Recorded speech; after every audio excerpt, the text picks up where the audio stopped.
새마을식당의 김치찌개, 7분 김치찌개 한번 끓여보도록 하겠습니다.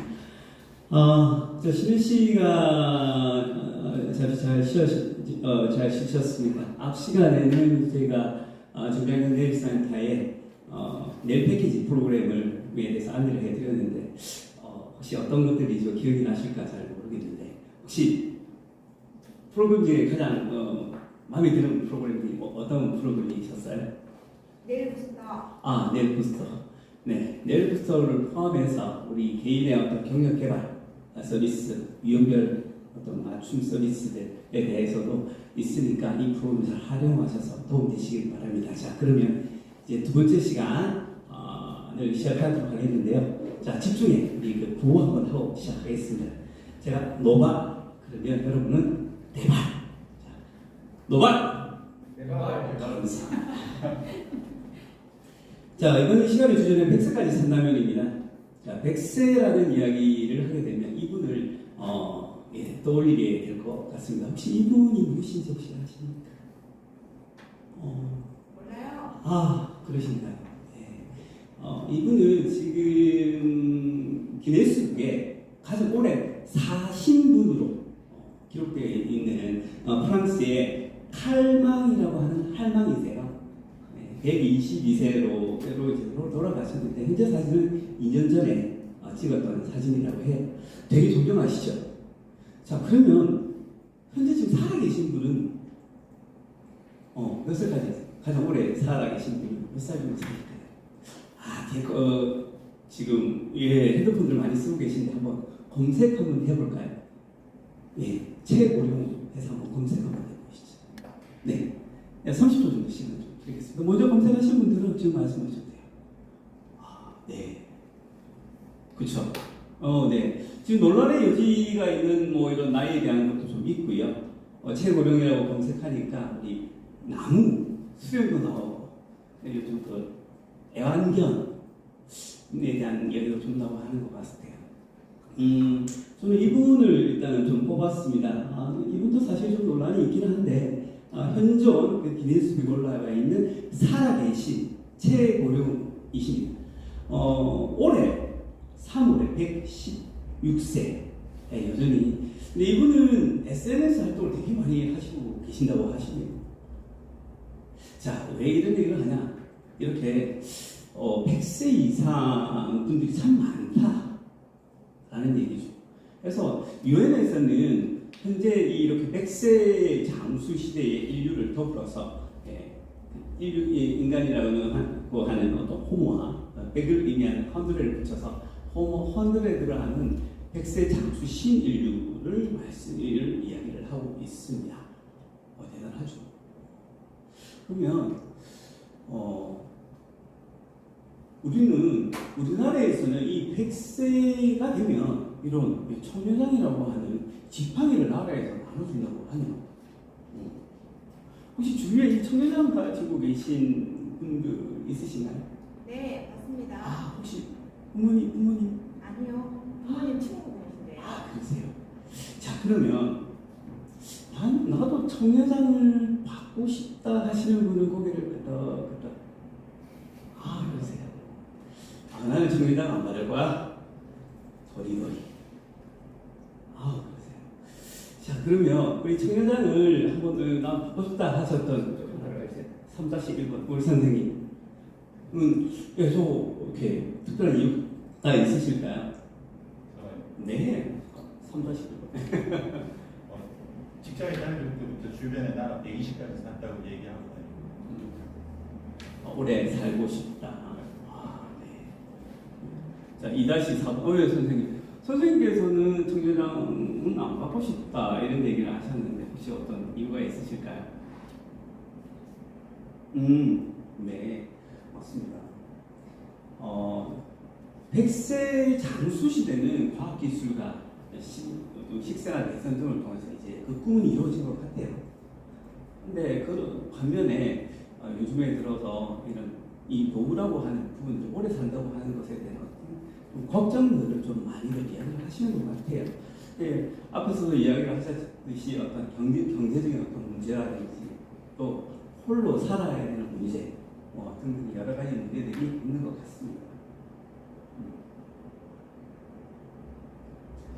지금 장표에 보면 과거라고 되어 있는데요. 사실은 우리 나이 이야기가 아닌가 싶어요. 우리는 6, 70세에 은퇴를 해서 5, 60세에 은퇴까지 일을 하고 은퇴를 하는 그런 계획을 가지고 살아오고 있었던 거죠.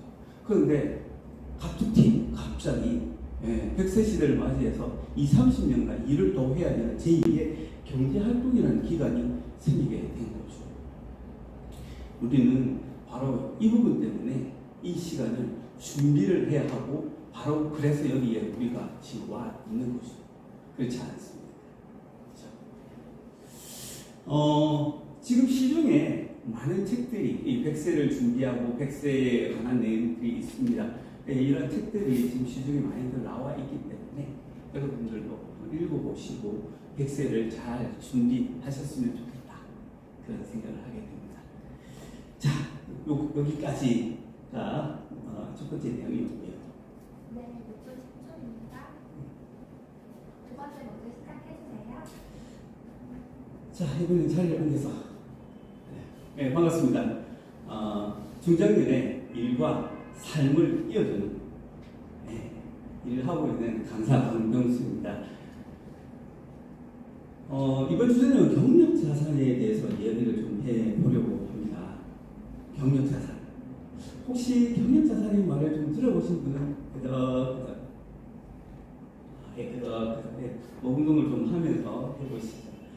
나 경력자산의 말을 좀 들어본다 하시는 분은 도리도리. 생각보다 많은 분들이 이 개념 처음 들어보시네. 그러면 제가 차분하게 천천히 안내를 해드리도록 하겠습니다. 요즘 AI가 대세니까 AI에게 한번 물어볼까요? 우리 지금 이슈를 이렇게 어떤 오픈 AI에게 물어봤습니다. 경력자산이 뭐니? 한번 눈을 읽어보시겠습니까?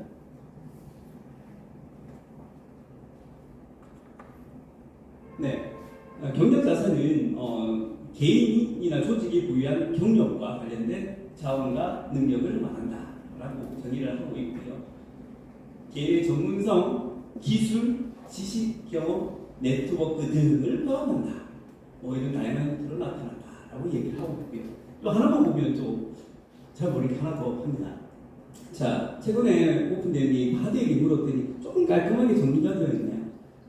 자, 이번에도 경력자산은 개인이 경력에서 활용할 수 있는 모든 자산을 말한다. 그래서 교육, 경험, 기술, 인맥 그로 구성되어 있다. 이걸 읽어보니까 경력자산이 이런 내용들이구나 하는 거죠. 근데 실제 우리가 일자리를 찾기 위해서 필요한 어떤 양식 하나가 있다면 이력서가 될 텐데 처음 이력서를 작성하시는 분들, 특히 한 직장에서 20, 30년간 일을 해왔던 분들이 이 경력을 정리하는 데 힘들어 하시는 것 같아요. 저 오늘 이 시간을 통해서 경력 자산가가 될 수 있도록 제가 안내를 해보겠습니다. 자, 장표로 다시 한번 정리를 해보겠습니다. 우리가 세계 경력 설계 이해하기 위해서 서드 에이지의 살리 6대 경력에 우리가 생애 설계가 필요하다라는 얘기를 했었었죠. 자, 우리 앞에 학부열에 뛰어나신 선생님, 저 한번 도와주십시오. 삶의 6대 혹시 기억하고 계십니까? 그러면 옆자리로 넘어가죠, 선생님. 하나도 기억이 안 나시나요? 앞에 얘기가 하시가 있는데, 자, 그럼 또 오른쪽으로 또 선생님. 혹시 삶의 6대입니까? 말씀해 주십시오. 일과 공부. 그래요. 더 이상 넘어가면 큰일 날 거예요. 자, 일, 건강, 그리고 가족, 여가, 재무, 대인관계. 6가지 맞나요? 네, 이 6가지에 대해서 우리가 경력 설계 계획이 필요하고 또 재설계를 했었다면, 계획을 했었다면 이 서드 에이지라는 새로운 시간을 맞아서 다시 재설계가 필요하다라고 말씀을 드릴 수 없죠. 이러한 생애 설계를 위해서 필요한 것이 한번 두 가지를 뽑아보자면 이 앞에 장표와 같이 돈과 일을 뽑을 수가 있겠는데 이 돈이 있다면 돈이 있다면 가정을 유지하고 여가를 보장하고 그죠? 대인관계에 마중물도 되고 예, 뭐 이렇게 할 수 있을 것 같아요. 근데 돈은 우리가 금수저가 되거나 아니면 로또를 맞지 않는 것은 사실 축적하기가 되게 어려운 것 같아요. 그래서 이 일을 통해서 돈을 지금 마련하고 있는 것 같습니다. 그래서 일이 첫 번째 우선이라고 해서 일을 일이라고 하지 않나 저는 그런 생각을 좀 해봅니다. 자, 경력자산을 정리해보게 되면 개인이 직업 활동을 해오면서 우리가 일을 하면서 교육이나 경험을 통해서 축적한 지식 그리고 기술 그리고 인맥 이렇게 정리 그 외에도 몇 가지가 또 있었었죠.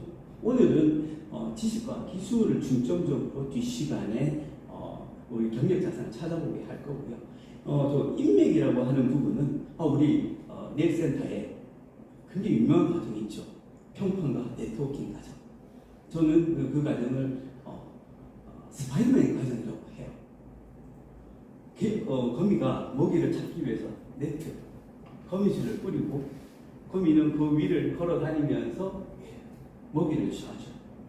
우리는 인맥이라는 네트를 위해서 걸어 다녀야 되죠. 거미줄 위에 걸어 다니는 사람은 누구예요? 스파이더맨. 저는 그 과정을 스파이더맨 과정이다. 그래서 향후에 공부하는 관심 있으신 분들은 같이 좀 들어보셨으면 좋겠고요. 가끔 지식과 기술을 좀 뭐냐 이게 좀 헷갈려 하시는 분들이 질문이 있길래 이렇게 제가 말씀을 드려봅니다. 지식은 아는 거, 기술은 할 수 있는 거. 이렇게 구분하면 뭐 그렇게 어렵지는 않을 거라고 생각을 합니다. 이렇게 경력자산가가 되면 축적된 지식과 기술, 인맥들이 많아지게 되면 어떤 장점들이 있겠는가? 일단 첫 번째, 전문성이 높기 때문에 현재 일을 하고 계신 분이라면 그 영역에서 전성기를 유지를 계속 할 수 있겠죠. 힘이 됩니다. 회사에서 예를 들면 정리를 쉽게 할 수 없게 되죠. 자, 두 번째는 다른 방식으로 활용하는 직업 활동이 가능합니다. 예를 들어 이직을 한다거나 재취업을 한다거나 할 때 내가 경력이 많으니까 모셔가죠. 아마 헤드헌터에서 잘 모셔갈 겁니다. 그렇죠? 자, 세 번째는 내가 갖고 있는 이러한 경력 자체를 융합을 합니다. 그래서 새로운 어떤 직업, 창직이라고 요즘 얘기들을 많이 하죠. 자, 이 창직 과정은 역시 우리 넬센터에서 또 과정을 준비하고 있죠. 다양한 일하기. 저는 이 과정을 다 일하기라고 합니다. 다 일하기. 요즘에 취미생활도 IT가 접목되어서 직업으로 되잖아요. 자, 이렇게 여러분께서도 이 경력을 자산가가 되시길 바라겠습니다. 감사합니다.